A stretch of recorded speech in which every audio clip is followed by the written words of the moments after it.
नमस्कार दोस्तों। लोकसभा चुनाव के बाद मध्य प्रदेश में फिर से कुछ बदलाव हो सकता है, ऐसे कयास लगाए जा रहे हैं क्योंकि शिवराज की लोकप्रियता बीजेपी देख रही है कि शिवराज कितने लोकप्रिय हैं। मध्य प्रदेश में जनता जिस तरह से, पब्लिक जिस तरह से पगलाई हुई है शिवराज सिंह चौहान के लिए, बीजेपी को लगता है कि शिवराज सिंह चौहान को साइड करना आसान नहीं है। शिवराज सिंह चौहान की पॉपुलैरिटी बड़े नेताओं से छुपी नहीं है। अभी हाल ही में देख लीजिए, भोपाल में जब गृह मंत्री अमित शाह, प्रदेश अध्यक्ष और मुख्यमंत्री मोहन यादव एक साथ बैठे हुए थे मंच में, जब शिवराज सिंह चौहान को वस्त्र भेंट किया गया, शिवराज के नारे लगाने लग गई। पब्लिक का उत्साह देख अमित शाह भी भौचक्के के रह गए।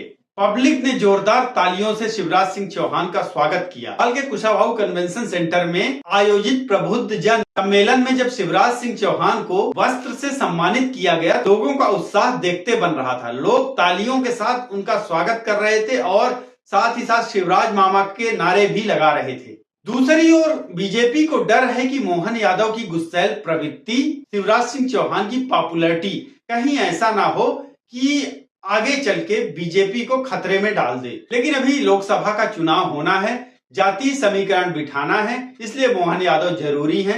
यूपी बिहार को साधना है, इसलिए भी मोहन यादव बहुत जरूरी है। शिवराज सिंह चौहान को फिलहाल दतिया से लोकसभा का चुनाव लड़ाया जा रहा है। आगे आने वाला समय बताएगा शिवराज सिंह चौहान किस तरफ रुख करते हैं।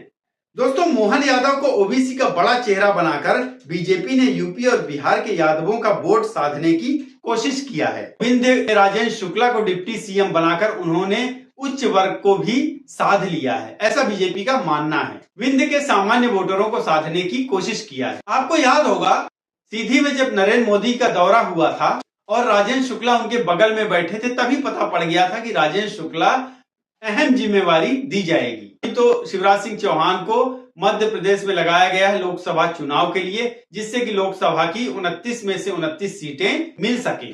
और इस टारगेट में अगर 29 में से 29 सीटें मिलती हैं तो शिवराज सिंह चौहान को अहम जिम्मेवारी दी जाएगी। शिवराज सिंह चौहान विदिशा से चुनाव लड़ रहे हैं। विदिशा से चुनाव जीतने के बाद राजनाथ सिंह की जगह उनको हो सकता है मंत्रालय दिया जाएगा, लेकिन मध्य प्रदेश की सियासत अभी उनकी राह देख रही है। मध्य प्रदेश की जनता को लग रहा कि हो ना हो, लोकसभा चुनाव के बाद शिवराज सिंह वापस मध्य प्रदेश आ सकते हैं। लेकिन पूर्व मुख्यमंत्री शिवराज सिंह चौहान को जिस तरीके से कुर्सी से उतारा गया है, उससे कई सवाल पनप रहे हैं। क्योंकि शिवराज सिंह चौहान ने तो साफ साफ कह दिया कि मर जाऊंगा लेकिन दिल्ली की तरफ रुख नहीं करूंगा, दिल्ली नहीं जाऊंगा, किसी से कुछ मांगूंगा नहीं। इससे ये पता पड़ता है कि शिवराज सिंह चौहान कहीं ना कहीं केंद्रीय नेतृत्व से खफा हैं। लेकिन बाद में वो ये भी कहते हैं कि ऐसा नहीं है कि सीएम नहीं बनाया तो मैं रोऊं, मैं चिल्लाऊं, मैं झगड़ा करूं, मैं कुछ बोलूं। कहीं ना कहीं उन्हें ईडी का भी भय है। या तो सर्वविदित है कि मध्य प्रदेश का चुनाव शिवराज के बलबूते पर लड़ा गया है। शिवराज सिंह चौहान की योजनाओं के बलबूते पर जीता गया है। लाडली बहना योजना कोई केंद्र सरकार की योजना नहीं है, शिवराज सिंह चौहान की योजना है, जिसे आज देश अपना रहा है। दिल्ली में भी ये योजना लागू की गई है, वहीं हिमाचल प्रदेश में और भी कई स्टेटों में ये योजना लाई जा रही है। अब सवाल उठता है कि क्या मोहन यादव शिवराज सिंह चौहान की तरह सरकार चला पाएंगे? क्या वो महिलाओं और बच्चों के बीच शिवराज सिंह जैसे लोकप्रिय हो पाएंगे?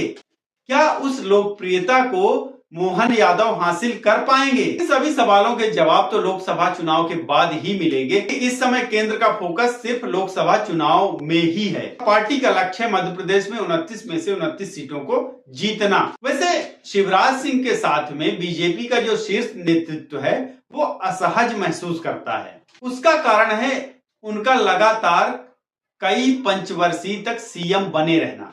लेकिन अगर बीजेपी कहीं इस लोकसभा चुनाव में 272 का आंकड़ा चूक जाती है, फिर सहयोगी दल पीएम बदलने की मांग करने लग जाएंगे और वो शिवराज सिंह चौहान या फिर नितिन गडकरी को ऑप्शन के तौर पर रखेंगे।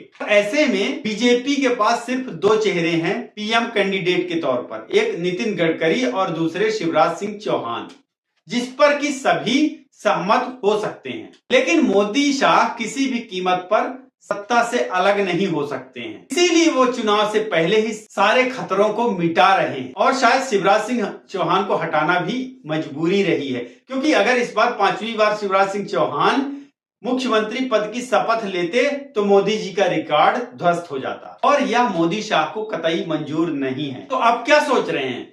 क्या शिवराज सिंह चौहान पार्टी अनुशासन को बचाने के लिए चुप हैं? नहीं, ऐसा कुछ नहीं है।